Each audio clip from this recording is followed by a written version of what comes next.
earlier, you see, he was, in terms of the path of method, he was laying out all eight, and if we get into subtle minds, the last four.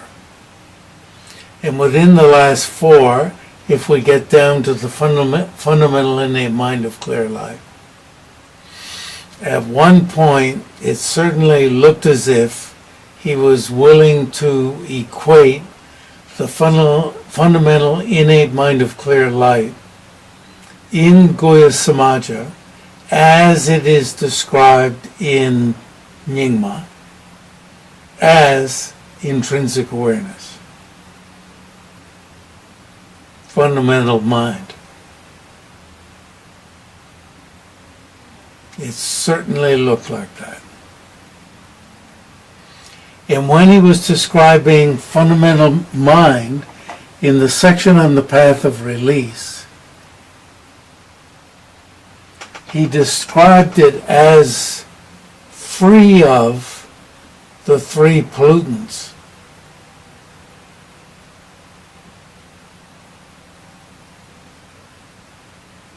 Moon, sun, and darkness. He described it using the vocabulary of Goya Samaja. And if he was willing to do that,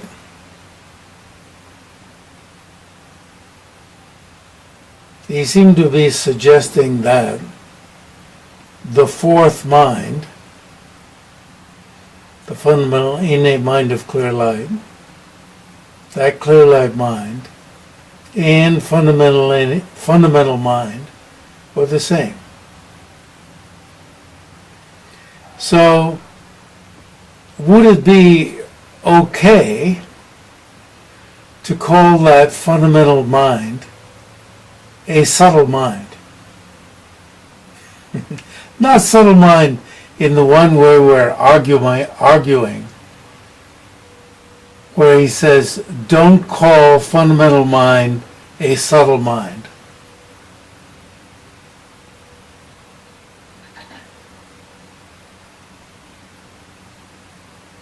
That subtle mind is some kind of impermanent mind. As described in Geluk, for instance, that is willing to call even the fundamental innate mind of clear light impermanent.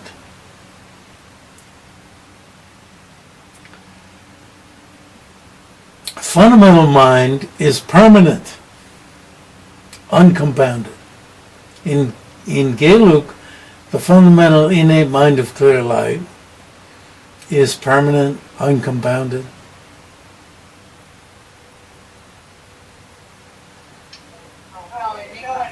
Sorry. Yin Nyingma. Yeah. Sorry. Yeah. Good. You got to catch me. Anybody who didn't perk up is like me, right? I didn't perk up.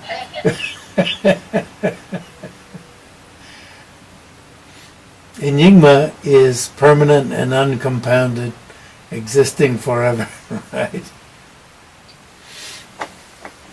So why I was pausing is in Nyingma, in some sense, is fundamental mind a subtle mind that is permanent and uncompounded. He never says that, right? Subtle mind is something like what is asserted in Geluk.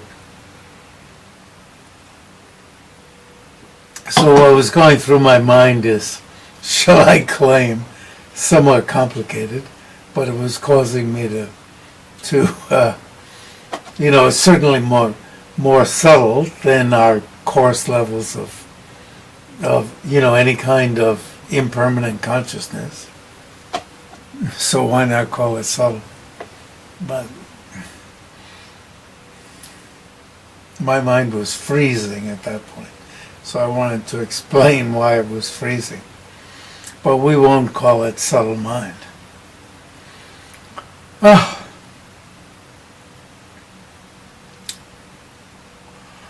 So, up above, when he was laying out what you reach through the path of method, he concluded that you reach the realizational clear light.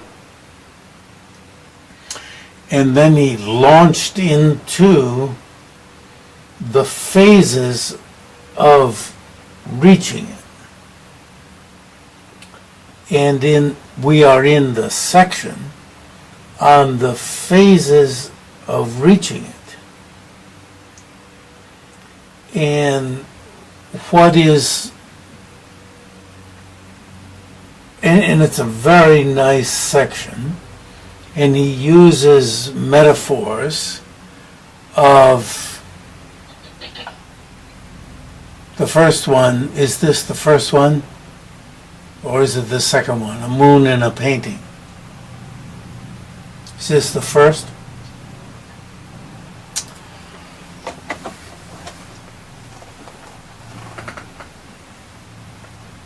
And at some point down below, pretty soon, he slips into a discussion of the great completeness,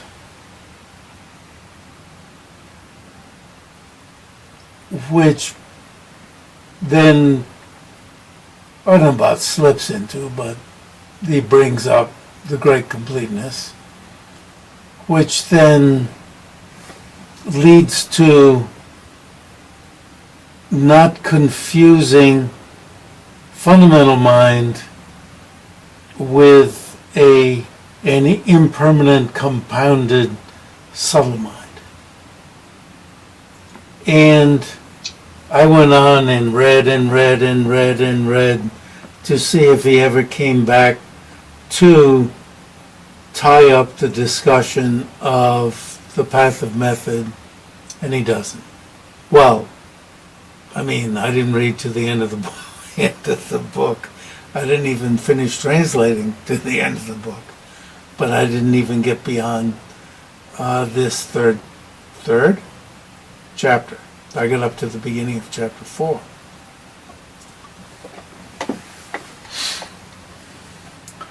So this very nice nitty-gritty material is in the process of ending. Just to warn you. And he's going to bring, in number 4, we get a full-blown discussion of not confusing fundamental mind with subtle, impermanent, compounded mind. And he goes on to, in this book of translation, onto many, many interesting topics, Kala Chakra, and so forth. Okay. General outline. Therefore, all meditations on clear light or emptiness by regular mentality,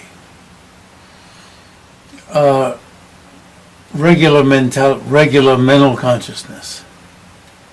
Down below, he identifies mentality, this word yi, as mental consciousness. Regular, the word Rangsempa means having all the characteristics, but I think regular is a pretty good translation, meaning I was happy when I came up with the term. But regular doesn't mean the one we're walking around with and thinking this is good, this is bad. Obviously something that's meditating on the clear light or on emptiness is not humdrum in the manner of apprehended object and apprehending subject. You know, now he's going to be putting down, in one sense, certain types of meditation, but we also have to keep in mind that these are stages of the path that are to be cherished and used as part of the gradual path. That he's describing stages of the path, and they are put in their place in terms of their limitations, and put in their place relative to deeper levels of the path. They're not put in their place as Ngawang Langdon used to do about the neighboring college. He would go whenever he would mention them. And I would think, oh my gosh, we're renting this farmhouse, and there's a carpet on the floor. He was an actor, he was a performer, and he would do it really well. You know, and I would think, is he really spitting? We're going to leave here someday, I would think. But he was just very clever at pretending to spit.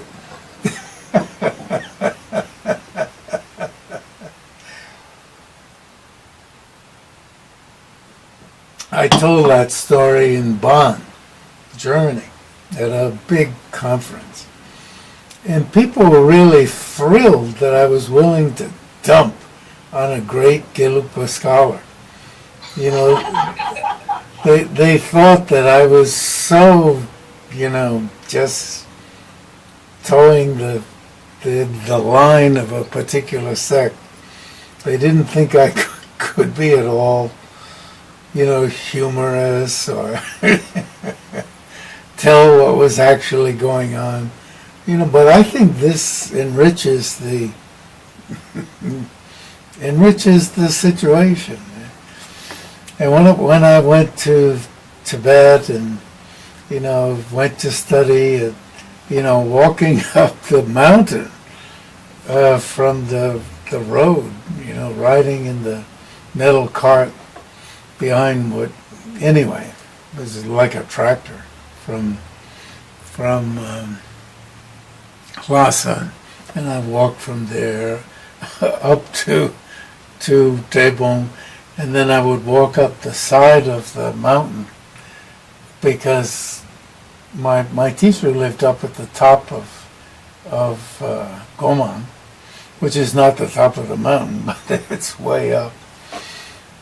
And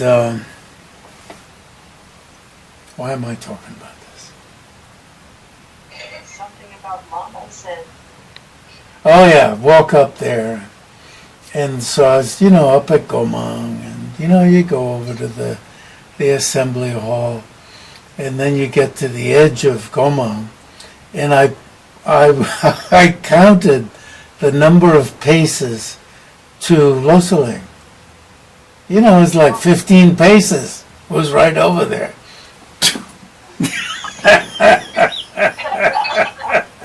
These are the neighbors.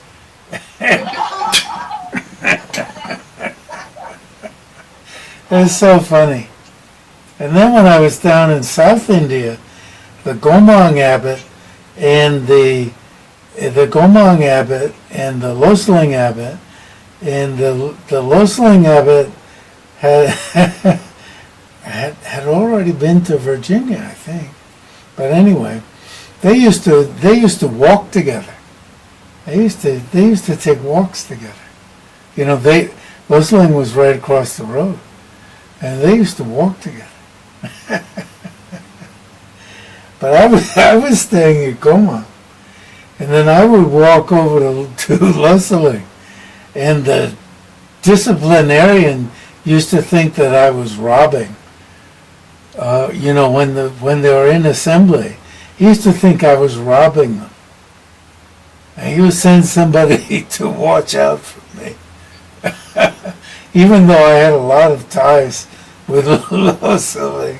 Oh, it's so ridiculous. So competitive, my God. Anyway, how did I begin talking about spitting? How did that start? And bring some life to the teachings to make examples of that, so that. And also because deeper levels of the path, you're looking back at the earlier levels. Oh, yeah. Your levels of meditation. Excellent. Yes. And so it may, in some way, seem that these earlier levels of being put down, or the path of method, is like being spit on, or the earlier levels, but actually they're cherished as. But he wasn't cherishing Loseling. It was their certain positions in their textbooks that he used to argue against in the debating courtyard. Anyway, that was what was appearing to his mind. And maybe somebody got the upper hand on him every now and then. I don't know. I have no idea. Actually, in Tibet, there were two brothers who were the sweetest people. The sweetest, who were reviving, the teachings at Loseling. Really sweet. Whereas my teacher at Gomang was really katsabo. Is really very katsabo. His mouth was very hot. There's a tradition stemming from a teacher way back. I had a number of teachers in that tradition at Gomang. Anyway, so like a moon in a painting, although an aspect partially similar to empty clear light dawns. And you would think from reading what Khetsun Sangpo has to say, it's a great metaphor. Like you're caught in empty darkness. So you say, oh, I've got a painting of a moon in my other room there. I'll go get it, and I'll bring it into this room so we can see what's going on. And then Khetsun Sangpo uses the example of a painting of a lamp. And you get the painting of a lamp and you bring it in. It's really good to imagine this. You get the painting of the lamp and you bring it in. And it's swallowed up in darkness. And won't show you anything. You see? In one way, what a horrible example that is. As if this kind of meditation on emptiness won't get you anywhere, is what the metaphor suggests. Whereas, even in this system, it does get you somewhere.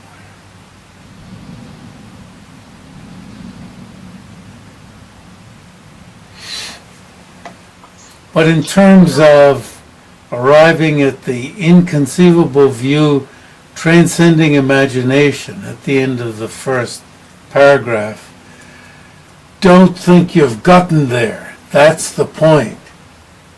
If you think when you're at this phase that you've gotten to the inconceivable view transcending imagination, you ain't there. But have you done something that's helpful? Yes. That's very important.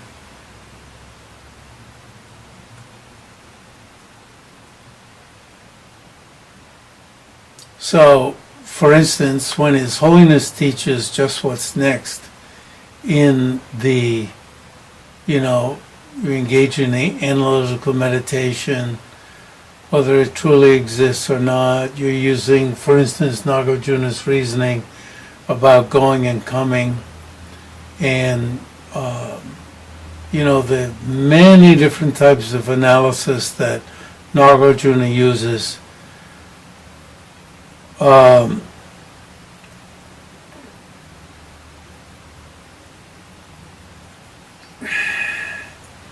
Khetsun says in the third paragraph, something like emptiness dawns.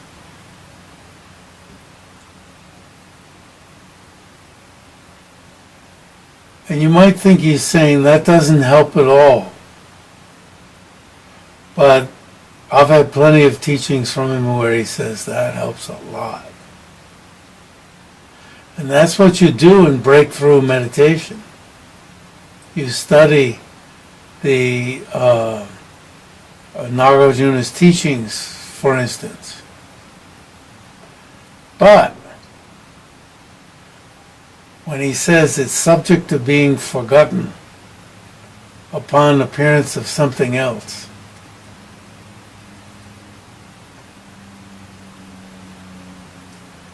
depends on how strong your meditation is, how strongly you put yourself into it, how often you come back to it, how much you've cultivated calm abiding, how much you put your mind back onto it, how much you keep refreshing it. So he says, since it can disappear, it is essentially essenceless. And really, for us who, sometimes, you put it aside, you travel to the other side of the world, to some place that's 12 hours away, and you forget to reinstate it. Since it can disappear, it is essentially essenceless, like a painting of the moon. It cannot illuminate anything. Well, if you let it go. Okay. I mean, that puts a challenge up. But then he says,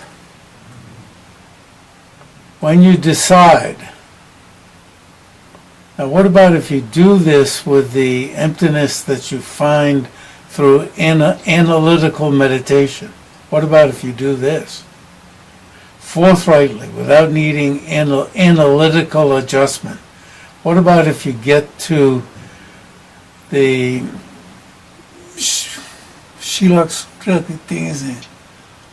the meditative stabilization, which is a union of calm abiding and special insight to the beginning of the path of preparation. He's claiming it's more than that. The mode of abiding of the breathlessness, lack of production of your own mind, in accordance with the meaning of the introduced and identified intrinsic mind. You see, now he's talking the narrower meaning of the great completeness. Introduced and identified intrinsic mind. The second key is maintaining it. Now, if you don't do the second key, if you're just introduced to it and you identify it, of course it's not. Has something ever been pointed out to you and you didn't identify it? Somebody goes out to your at Shravasti and somebody says, you see that, that line of trees up there, and you see the one that's a little different?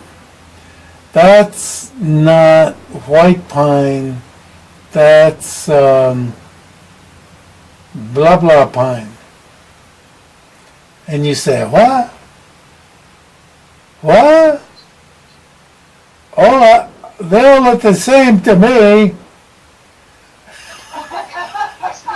That means it was pointed out. That person knew it, but you didn't get it.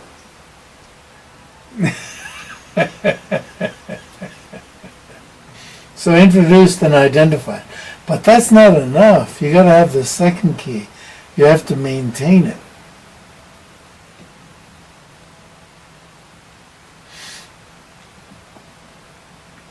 This is the actual metaphoric.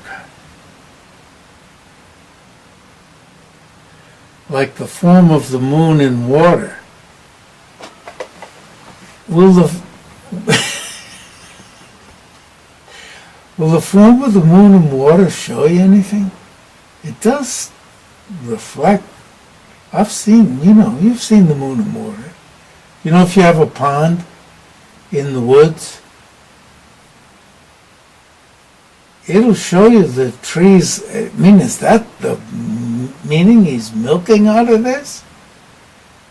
If you come upon, I did this once, I actually thought it was the moon in the sky. And it shines so brightly you can see the trees around it. But is this the point of the metaphor here?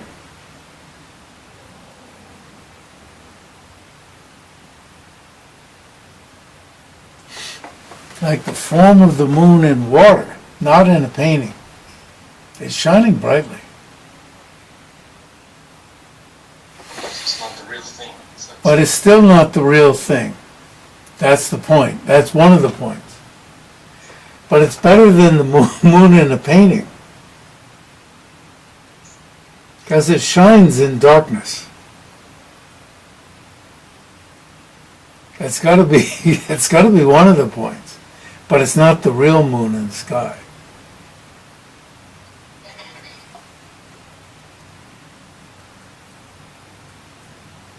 But Khetsun Sangpo doesn't draw that.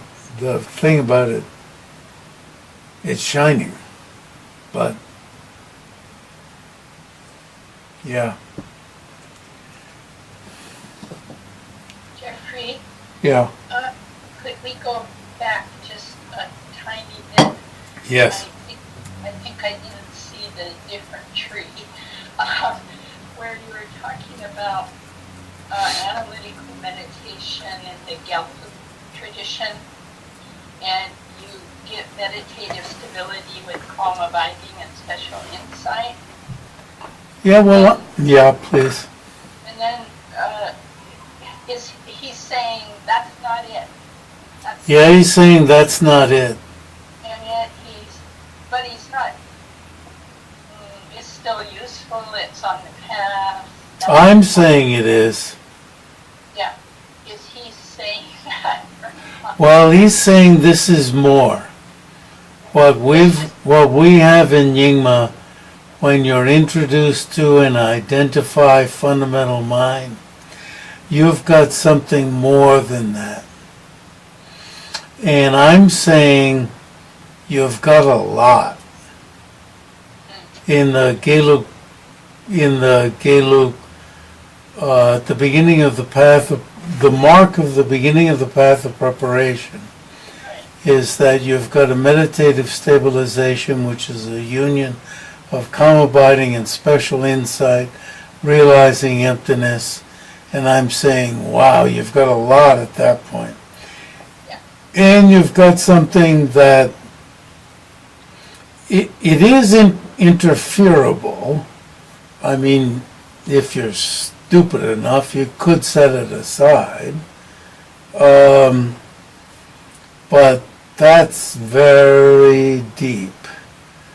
And so we have to notice, and that's inference, it's a conceptual realization. It's not talk. It's not, this is my body is empty because of being. It's not talk. It is not direct realization. It is realizing emptiness through the medium of a meaning generality. But as Ginnan Lotra said, even before that, you can walk through a wall with that degree of realization. It is incontrovertible realization. Nyingma, even Longchen Rapcham clearly puts down this level of realization almost as if it's just talk and words. So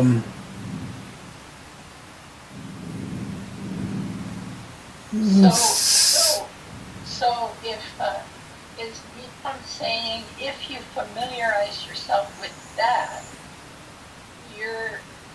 are you at the moon of the painting of the moon or something in the water? No. You're not there. No, this is in Geluk.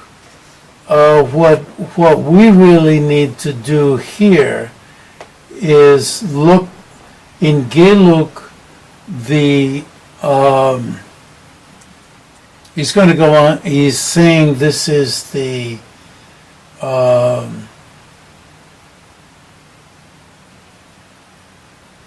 metaphoric, pristine wisdom that occurs before the mind of clear light. So we would have to look at the Guhya Samaja of metaphoric clear light, which occurs upon the withdrawal of the winds into the central channel, and the manifestation of the four subtle minds, and the manifestation of the fundamental innate mind of clear light. You're not at the path of seeing, you're not at the fundamental innate mind of clear light that occurs with the path of seeing, but at the metaphoric mind of clear light, which is induced through the withdrawal of the winds into the central channel. Okay, thank you. Yeah. Yeah. And which is way beyond apprehended object and apprehending subject, but it is described even in Guhya Samaja and Geluk as a compounded mind and impermanent, a subtle mind. So,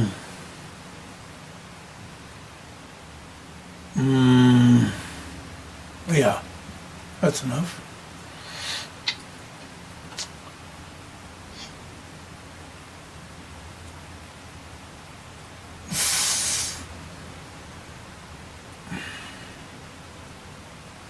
So when you decide forthrightly without needing analytical adjustment, so this is in terms of the three keys, the second key, the motive abiding birthness of your own mind in accordance with the meaning of the introduced and identified intrinsic mind of the great completeness. This is the actual metaphoric pristine wisdom, like the form of the moon in water.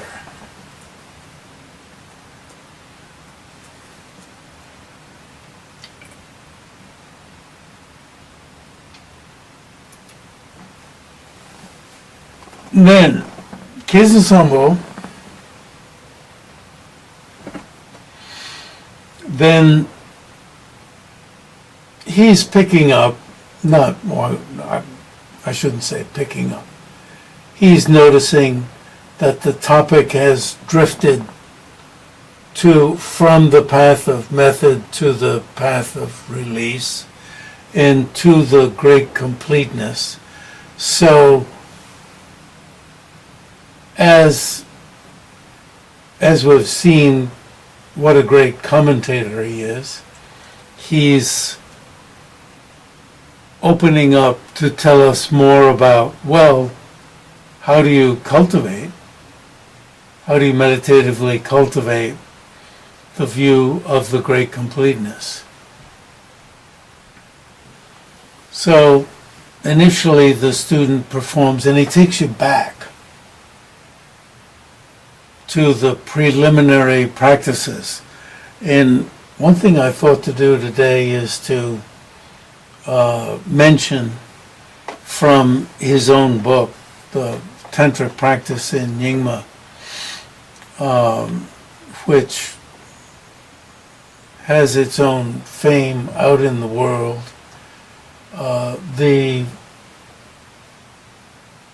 What is the French group? They translated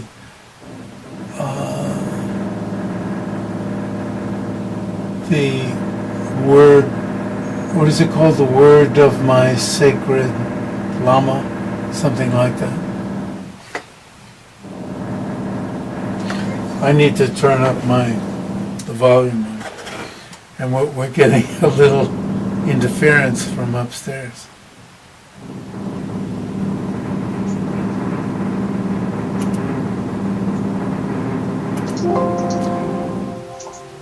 What's that? The words of my perfect teacher. The words of my perfect teacher, Gunsan Lame Shelem, which Khetsun Sangpo taught at the University of Virginia in the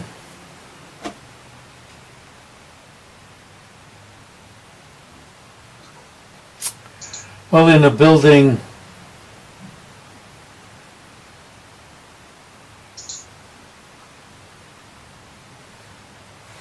that had in a mechanical drawing building.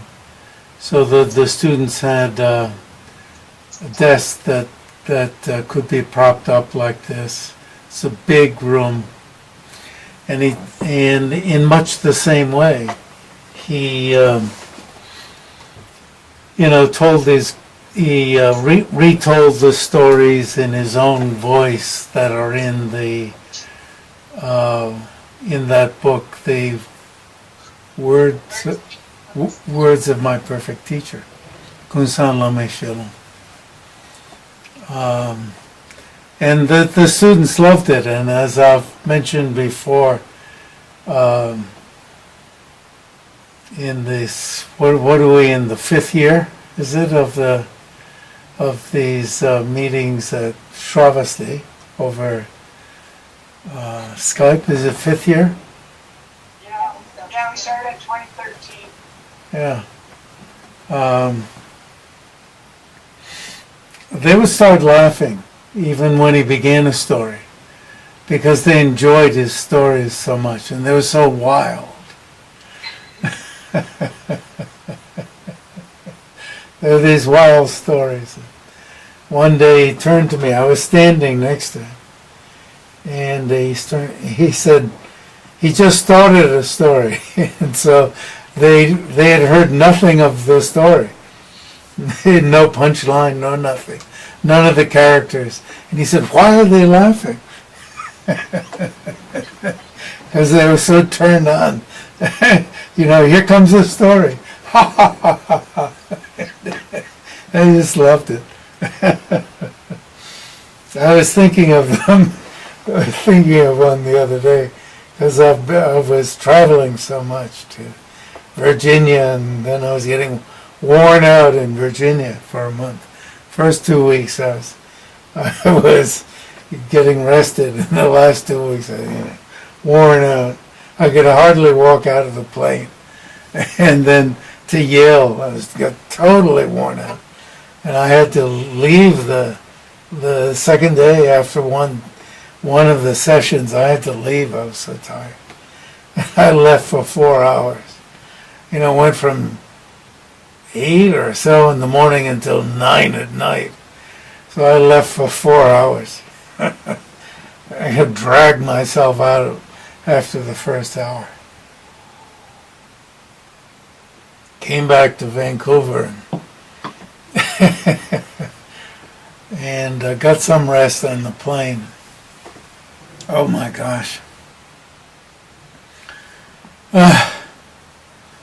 So anyway, did one lecture in Taipei.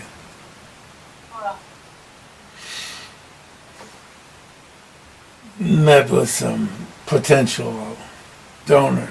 Came back here. Now I'm going off at the beginning of May to my 60th reunion at Pomfret. So I thought, now I must stop. Otherwise I will end up like I think it was one of Buddha's former lifetimes, where I think he's on some ship or something like that, went off to some area, some island, where of course there's maybe 4 women that were all for his use. And after a little while, they got back on the ship, because there was another island where there were 8 women for his use. He stayed for a couple of days. I'm making it up my own way. And, this is the gist of it. He stayed for a couple of days. He heard about another island where there were 16. And stayed a couple of days, and he heard there was one where there were 32. So he went off to that island. He stayed a couple of days. He heard there's one where there's 64. Sounds like one of those heavens, right? Where you can, Yeah. So he went off and, stayed for a couple of days. He heard there was a better one. And of course, that one was a hell. And of course, everybody's laughing by that point, because they knew everything was going to be a mess. And there's story after story like that. So this is religion through story. And I thought, well, I'm going to end up that way. Going to my 60th reunion and dying.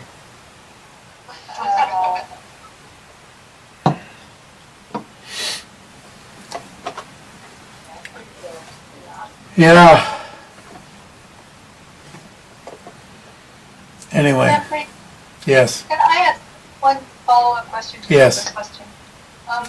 It's more about, is there any place in the Nyingma tradition for the emphasis that we see in Gelug on the, what's the word? The conceptual realization of emptiness? I mean, it's so important for us to have that inferential realization in the Gelug training, but it sounds like in Nyingma you kind of, I don't know, you're going through it or past it or different. Well, different. it does come up in the breakthrough teachings, the way Sangpo would describe it in studying, one of the ways being Nagarjuna's treatise on the middle. So, not being produced from self, other, both, and neither.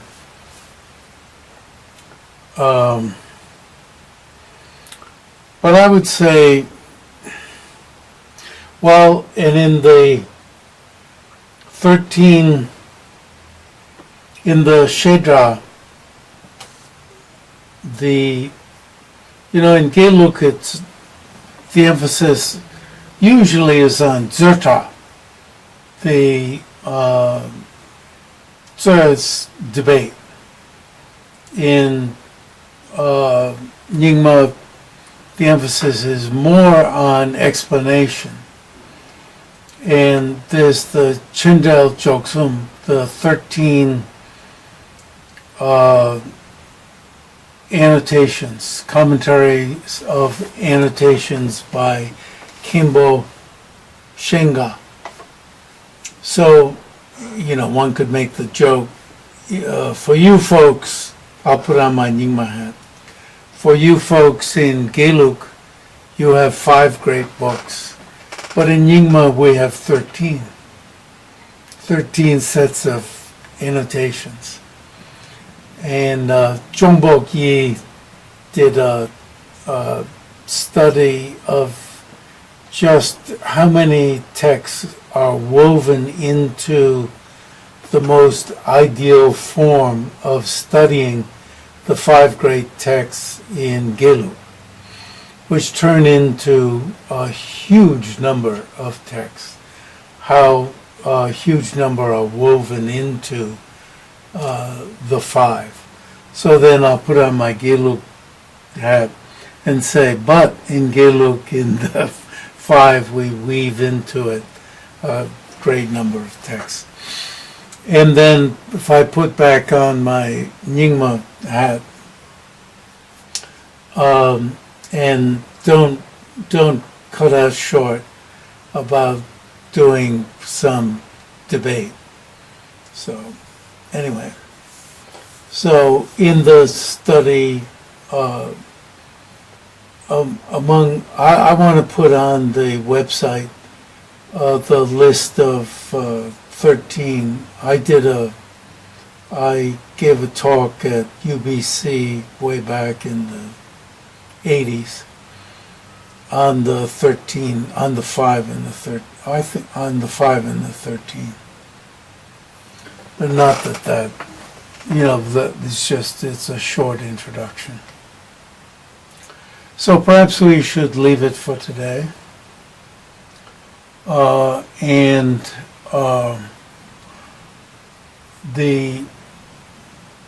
introductory practices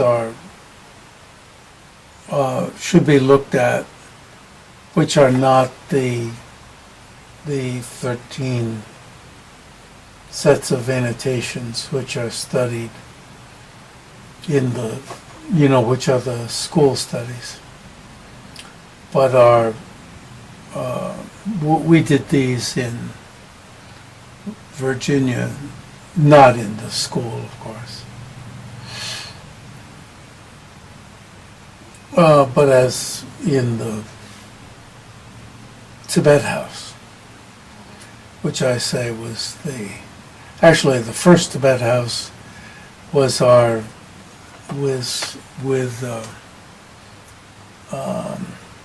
Langdon in Cambridge, Wisconsin, which then moved to Charlottesville, Virginia, the first Tibet house in America.